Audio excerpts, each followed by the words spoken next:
గాజు గ్లాస్ మీకు తెలిసిందే కదా, జనసేన పార్టీ. ఈ జనసేన పార్టీ ఇదే గ్లాస్ సింబల్తో పోటీ చేసిన పవన్ కళ్యాణ్ పరిస్థితి ఏంటి?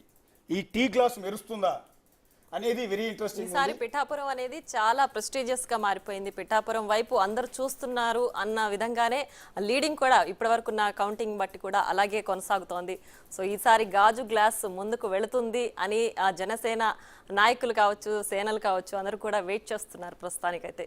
ఒక్కసారి పిఠాపురం వెళ్దాం. పిఠాపురం కౌంటింగ్కి సంబంధించి, ఎందుకంటే అందరి దృష్టి ఇప్పుడు పిఠాపురమే చాలా ఎక్కువగా ఉంది. ఎందుకంటే గత ఎన్నికల్లో 2 చోట్ల పోటీ చేశారు ఆయన, భీమవరం నుంచి గాజువాక నుంచి. 2 చోట్ల కూడా పవన్ కళ్యాణ్ ఓడిపోయారు. అంటే గాజు గ్లాసు ఆ 2 కాన్స్టిట్యున్సీలు ఇబ్బందుల్లో పడింది. నిజం చెప్పాలంటే గాజు గ్లాస్ పగిలిపోయిన గాజు గ్లాసుని మళ్ళీ పవన్ కళ్యాణ్ అతికిచ్చి దాన్ని మళ్ళీ తీసుకొచ్చి కార్యకర్తలకు నేనున్నానని భరోసా ఇచ్చి మళ్ళీ బరిలోకి దిగారు ఈసారి. అది కూడా గత ఎన్నికల్లో బీఎస్పీతో పొత్తు పెట్టుకుని జనసేన పార్టీ గ్లాస్ సింబల్ బరిలోకి దిగింది. బీఎస్పీకి సంబంధించిన ఏనుగు అండ్ గాజు గ్లాసు అండ్ సిపిఎం ఎర్ర జెండాలు కలిసి లాస్ట్ టైం ఎన్నికల బరిలో దిగితే కేవలం ఒకే ఒక్క స్థానంలో మాత్రమే రాజోల నుంచి గెలిచినట్టున్నారు. ఒకే ఒక్క స్థానం నుంచి గెలిచారు. సో పవన్ కళ్యాణ్ పోటీ చేసిన 2 చోట్ల ఓడిపోయారు. సో ఈసారి పవన్ కళ్యాణ్ పరిస్థితి ఏంటి? ఆ 2 నియోజకవర్గాలు కాకుండా ఈసారి పిఠాపురం నుంచి బరిలోకి దిగారు. సో ఆ పిఠాపురం మీద వైఎస్ఆర్ కాంగ్రెస్ పార్టీ అత్యధికంగా కాన్సన్ట్రేట్ చేసింది. సో ఫ్యాన్ గాలి ఖచ్చితంగా పిఠాపురంలో తిరగాలి అని సీఎం జగన్ స్వయంగా ఇంట్రెస్ట్ తీసుకుని అక్కడ ప్రచారానికి వెళ్ళారు. ఎంటైర్ క్యాంపెయిన్ అంతా లాస్ట్ బహిరంగ సభ పిఠాపురంలోనే పెట్టారు. అదే పిఠాపురంలో పవన్ కళ్యాణ్ ఓడించి నన్ను గెలిపించండి అని ఫ్యాన్ గుర్తు తరపు నుంచి పోటీ చేస్తున్న వంగా గీత కన్నీళ్లు పెట్టుకున్నారు. అంటే కొంగు పట్టుకుని అడిగారు, కొంగు పట్టుకుని అభ్యర్థించారు ఓటర్లందరూ నన్ను గెలిపించండి అని. సో అక్కడ ఫ్యాన్ తిరుగుతుందా, గ్లాసు మెరుస్తుందా? ఫ్యాన్ తిరుగుతుందా, గ్లాసు మెరుస్తుందా అనేది వెరీ ఇంట్రెస్టింగ్గా ఉంది. ఆ పిఠాపురం కాన్స్టిట్యున్సీలో, పిఠాపురం కాన్స్టిట్యున్సీకి సంబంధించిన కౌంటింగ్ అంతా కాకినాడలో జరుగుతుంది. ఒక్కసారి కాకినాడ కౌంటింగ్ సెంటర్ దగ్గరికి వెళ్దాం. అక్కడ మా కొలీగ్ రాణా ఉన్నారు. రాణా,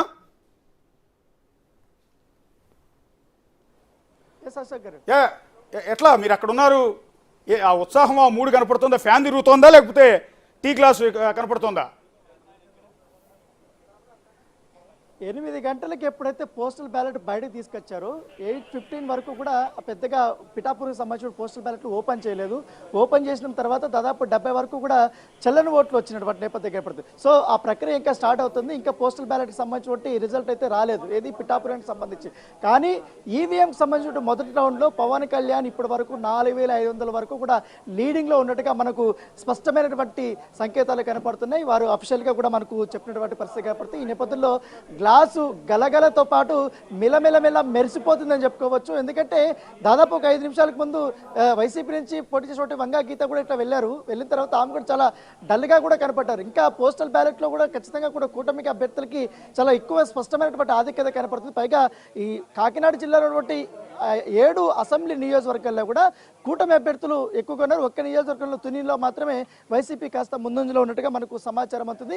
సో అందరూ కూడా చాలా డీలాగా ఉన్నారు. ఇప్పుడు పోస్టల్ బ్యాలెట్కి సంబంధించినటువంటి ఓట్లు కూడా యాడ్ అవుతే మాత్రం ఈ మెజారిటీ అనేది ఇంకా పెరుగుతుంది అనేది కూడా మనకు స్పష్టంగా తెలుస్తున్నటువంటి నేపథ్యం. దాంతోపాటు ఈ జగ్గంపేట నియోజకవర్గంలో ఇప్పటి వరకు జ్యోతుల నెహ్రూ 3551 ఓట్లతో ఆయన లీడ్లో ఉన్నటువంటి నేపథ్యం ఏర్పడుతుంది. సో అందరి కళ్ళు ఈరోజు నిజంగానే పిఠాపురం కౌంటింగ్ జరుగుతున్నటువంటి కేంద్రం వద్దే ఉన్నారు. ఎక్కువ హడావుడి కూడా ఇక్కడే ఉన్నటువంటి నేపథ్యం. మిగతా చాలా వరకు 7 నియోజకవర్గాలు అటువైపు జరుగుతున్నాయి ఇదే జేఎన్టీయూలో. కాకపోతే ఎక్కువ హడావుడి మాత్రం ఇక్కడే కనపడుతుంది. ఎవరు వచ్చినా కూడా ఎక్కువ ఆధిక్యత మీదే వారు మాట్లాడుతున్నటువంటి నేపథ్యం ఏర్పడుతుంది. దాంతోపాటు ఈ కాకినాడకి సంబంధించిన ఎంపీ దీంట్లో కూడా తంగిళ్ళ శ్రీనివాస్, ఇప్పుడు ఉదయ్ శ్రీనివాస్ తను కూడా ముందంజలో ఉన్నట్టుగా మనకు సమాచారం అవుతుంది. సెకండ్ రౌండ్లో ఎప్పుడైతే తాజాగా వచ్చినటువంటి లేటెస్ట్ అప్డేట్ ప్రకారం సెకండ్ రౌండ్లో ఇప్పుడు జనసేన అధినేత పవన్ కళ్యాణ్ 8500 మెజారిటీలో ఉన్నట్టుగా మనకు తాజాగా చెప్పినటువంటి నేపథ్యం. దాంతోపాటు రాజమండ్రిలో ఆదిరెడ్డి వాసు ఆధిక్యంలో ఉన్నాడు. తర్వాత ఎలాగో గోరంట బుచ్చ చౌదరి మొదటి రౌండ్ కూడా ఆయన ఆధిక్యతను ప్రదర్శిస్తున్న నేపథ్యం కనపడుతుంది. ఇప్పుడైతే రెండో రౌండ్కి వచ్చి ఎంపీ కాకినాడ ఎంపీ దీనికి వచ్చి తంగిళ్ళ ఉదయ్ శ్రీనివాస్ 3400 లీడ్లో ఉన్నట్టుగా మనకు ఇక్కడ కనపడుతుంది. దాంతోపాటు జగ్గంపేట నుంచి టీడీపీ నుంచి జ్యోతుల నెహ్రూ వచ్చి ఆయన కూడా భారీ మెజారిటీతో లీడ్లో ఉన్నట్టుగా మనకు ఇక్కడ స్పష్టంగా కూడా కనపడుతుంది. అంటే ప్రతి ఒక్క రౌండ్కి మినిమం 2000 నుంచి 3000 ఆధిక్యత అనేది వాళ్ళు చాలా స్పష్టంగా కూడా ప్రదర్శిస్తున్నారు కూటమికి సంబంధించిన వారందరూ. సో మొదటి నుంచి కూడా కూటమికి సంబంధించినటువంటి 7 నియోజకవర్గాల్లో కూడా ఎక్కువగా ఈ అభ్యర్థులే వారు ముందంజలో ఉన్నారు. ముఖ్యంగా పోస్టల్ బ్యాలెట్ కొన్ని నియోజకవర్గాల్లో వచ్చాయి ఇప్పటి వరకు, జగంపేట కానీ తర్వాత ఇంకా పెద్దాపురం కానీ ఇవన్నీ కూడా వస్తున్నాయి. వాటిల్లో కూడా ఎక్కువగా కూటమికి సంబంధించినటువంటి అభ్యర్థులే ముందు కనపడుతున్నారు. అయితే వైసీపీకి సంబంధించిన అభ్యర్థులు మాత్రం ఇక్కడే కౌంటింగ్ సెంటర్ దగ్గర ఉన్నారు. కాకపోతే మనం పోస్టల్ని అలాగే ఫస్ట్ రౌండ్ సెకండ్ రౌండ్ని పెద్దగా పట్టించుకోవాల్సిన అవసరం లేదు. 6వ రౌండ్ నుంచి అసలైన మజా స్టార్ట్ అవుతుంది, ఫ్యాన్ గిరా గిరా తిరుగుతుంది అనేసి కూడా వాళ్ళు చెప్తున్నారు కౌంటింగ్ దగ్గర. ఎందుకంటే అటువైపు ఉన్నటువంటి ఆపోజిట్ పార్టీ కూటమికి సంబంధించిన వాళ్ళు, జనసేన పార్టీకి సంబంధించిన ఏజెంట్లు కూడా ఉన్నారు. వాళ్ళ ముందు ఇవన్నీ వారు చెప్తున్నప్పుడు చాలా ఆసక్తికరమైనటువంటి పరిణామాలు చెప్పుకోవచ్చు. ఎందుకంటే వారి ఫేస్ ఫీలింగ్స్ చూస్తుంటే. రాణా, ఇప్పుడు పిఠాపురానికి సంబంధించి ఇప్పటి వరకు పవన్ కళ్యాణ్ లీడ్లో ఉన్నారంటున్నారు. కాకినాడ ఎంపీ అభ్యర్థి కూడా జనసేన అభ్యర్థి లీడ్లో ఉన్నారని చెప్తున్నారు. ఇదంతా పోస్టల్ బ్యాలెట్ రిజల్టా, ఫస్ట్ రౌండ్ ఈవీఎం రిజల్టా? క్లారిటీ కావాలి. లేదు, ఇవంతా ఈవీఎంకి సంబంధించినటువంటి రిజల్ట్. పోస్టల్ బ్యాలెట్ ఇంకా కొంచెం ఆలస్యం అవుతుంది, ఇంకా కౌంటింగ్ జరుగుతూనే ఉంది. ఎందుకంటే చాలా ఆలస్యంగా కూడా దాంట్లో చెల్లని ఓట్లు కూడా ఎక్కువగా ఉన్న రామంలో మొత్తం అన్ని రౌండ్స్ కూడా చెక్ చేసుకున్న తర్వాత వాళ్ళు ప్రకటిస్తామని చెప్పారు. ఎస్ సార్, ప్రస్తుతం అక్కడ ఎవరు వచ్చారు? పవన్ కళ్యాణ్ కౌంటింగ్ కేంద్రానికి ఏమైనా హాజరయ్యారా? ఎందుకంటే ఎమ్మెల్యే అభ్యర్థి కాబట్టి ఆయన తరపున ఎవరైనా హాజరయ్యారా?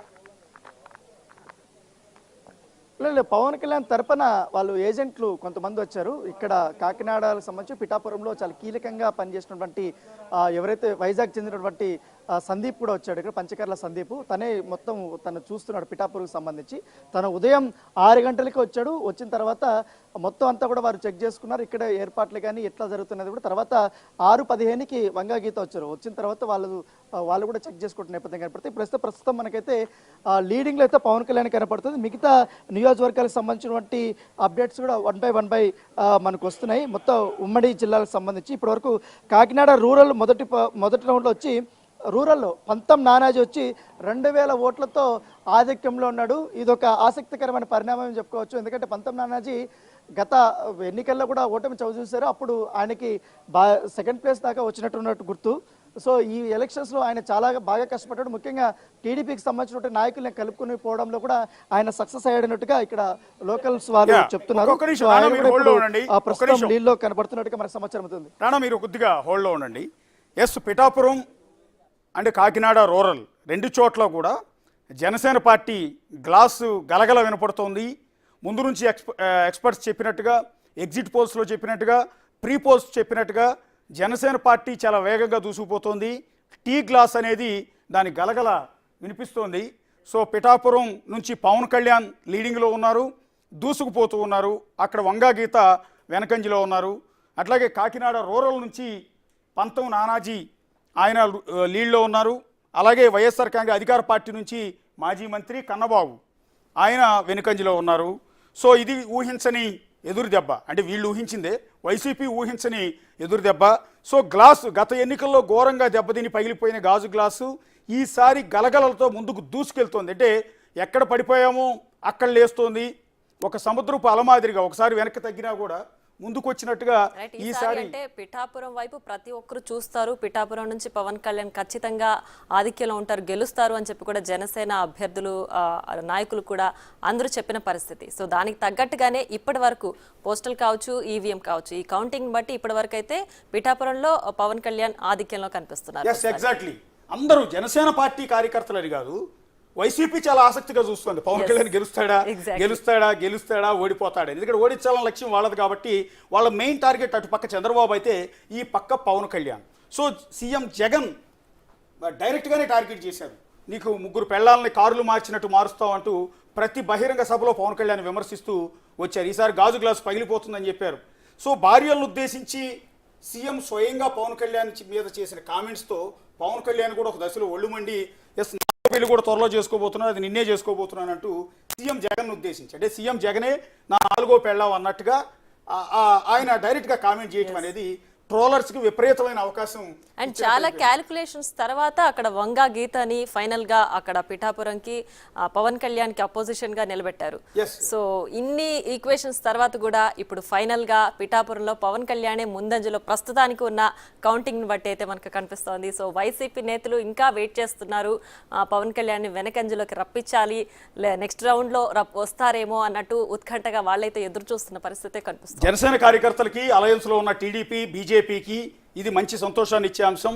పిఠాపురంలో గ్లాస్ గలగల వినపడుతోంది, కాకినాడ రూరల్లో గ్లాస్ గలగల వినపడుతోంది, కాకినాడ ఎంపీ స్థానంలో కూడా జనసేన పార్టీ లీడింగ్ లో ఉన్నట్టుగా తెలుస్తుంది.